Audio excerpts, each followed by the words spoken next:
La méditation du 4 mars a pour titre « Trompé par le miroir ».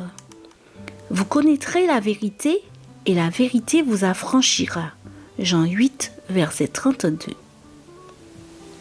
À côté de la boîte aux lettres où nous recevons notre courrier, au croisement de 2 rues, comme un autre panneau de signalisation, on a récemment installé un miroir concave qui nous permet de voir si un véhicule arrive de la rue voisine.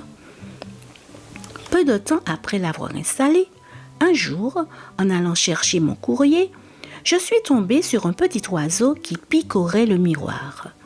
En observant la scène de plus près, je me suis rendu compte que le petit oiseau était engagé dans un étrange dialogue avec son propre reflet. C'était comme s'il essayait d'entrer dans le monde qu'il semblait voir de l'autre côté de cette soi-disant porte ronde.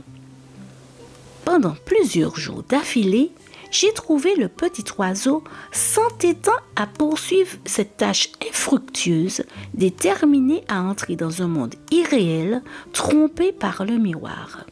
Jusqu'au jour où je ne vis plus ses vains efforts. Il gisait mort sur le sol. La réalité n'était pas celle qu'il croyait voir.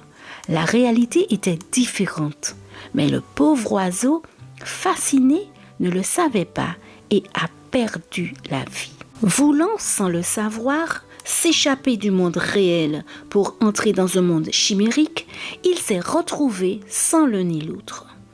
Un jour, Jésus a dû lui aussi déplorer les efforts de certains pharisiens qui s'obstinaient à prendre pour argent comptant un monde tapissé de lois et de préceptes, de chemins utopiques impossibles et d'exigences inatteignables qui n'avaient pas grand-chose à voir avec la liberté à laquelle Dieu nous appelle tous.